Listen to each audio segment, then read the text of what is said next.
താജ്മഹൽ ഓരോ ഇന്ത്യക്കാരൻ്റെയും അഭിമാന സൗധമാണ്.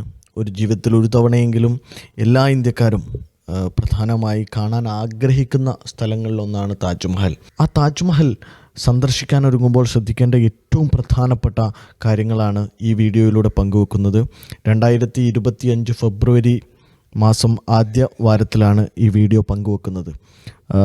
നമ്മൾക്കറിയാം, താജ്മഹൽ എന്ന് പറയുന്നത് ഇന്ത്യയിലെ തലസ്ഥാന നഗരിയിൽ സ്ഥിതി ചെയ്യുന്ന ഏറ്റവും പ്രധാനപ്പെട്ട ലോകാത്ഭുതങ്ങളിൽ ഒന്നാണ്. ഇത് കാണാൻ വളരെ ദൂരങ്ങളിൽ നിന്ന്, വ്യത്യസ്ത രാജ്യങ്ങളിൽ നിന്ന് ആളുകൾ എത്തുന്നതാണ്. പ്രത്യേകിച്ച് മലയാളികളായ ആളുകൾ കേരളത്തിൽ നിന്ന് താജ്മഹൽ കാണാൻ പോകുന്ന സമയത്ത് ശ്രദ്ധിച്ചിരിക്കേണ്ട പ്രധാനപ്പെട്ട കാര്യങ്ങളിലൊന്ന് താജ്മഹൽ വെള്ളിയാഴ്ച ദിവസങ്ങളിൽ അവധിയായിരിക്കുമെന്നുള്ളതാണ്. വെള്ളിയാഴ്ച ദിവസങ്ങളിൽ താജ്മഹൽ ടൂറിസ്റ്റുകൾക്കായി തുറന്നു കൊടുക്കില്ല. അതുകൊണ്ട് 2 ദിവസവും 3 ദിവസമൊക്കെ ട്രെയിൻ യാത്രയും മറ്റൊക്കെ എടുത്ത് വെള്ളിയാഴ്ചകളിൽ അവിടെ എത്തി മടങ്ങുന്ന ഒരുപാട് ആളുകളെ നമ്മൾക്ക് കാണാൻ കഴിയും. വെള്ളിയാഴ്ച ദിവസങ്ങളിൽ താജ്മഹൽ അവധിയായിരിക്കും.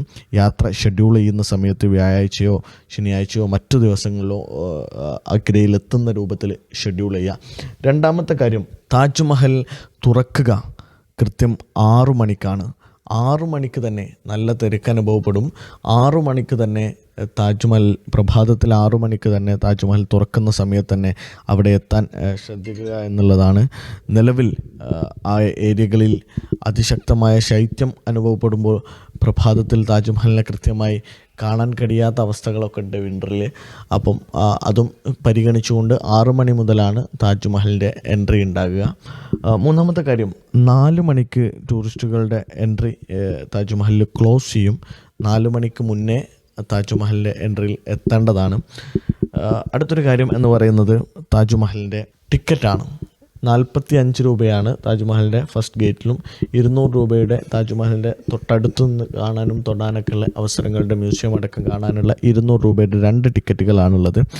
45 രൂപയുടെ ടിക്കറ്റ് എടുത്താൽ മാത്രമേ താജ്മഹലിനുള്ളിലേക്ക് പ്രവേശിക്കാൻ താജ്മഹലിൻ്റെ പുറത്തുള്ള കവാടത്തിനുള്ളിലേക്ക് പ്രവേശിക്കാൻ കഴിയുകയുള്ളൂ. ഈ 45 രൂപയുടെ ടിക്കറ്റ് നമ്മൾ ഓൺലൈൻ വഴി എടുക്കുന്നതാണ് ഏറ്റവും നല്ലത് എന്നുള്ളതാണ്. കാരണം അവിടെയുള്ള ടിക്കറ്റ് കൗണ്ടറിൽ വലിയ രൂപത്തിലുള്ള വരി അനുഭവപ്പെടാനുള്ള സാധ്യതയുണ്ട്. അത് ഓൺലൈനായി വളരെ സിമ്പിളായിട്ട് ഓൺലൈൻ പോർട്ടലിൽ നമുക്കെല്ലാവർക്കും ഗൂഗിൾ ചെയ്താൽ താജ്മഹലിൻ്റെ ബുക്കിംഗ് വെബ്സൈറ്റിൽ നിന്ന് നമുക്ക് ചെയ്യാൻ പറ്റുന്നതാണ്. അത് ഓൺലൈനായി ബുക്ക് ചെയ്ത് തന്നെ പോവുക. തീർച്ചയായും താജ്മഹൽ കണ്ട് സന്തോഷത്തോടെ ഇരിക്കട്ടെ എന്ന് പ്രാർത്ഥിക്കുന്നു.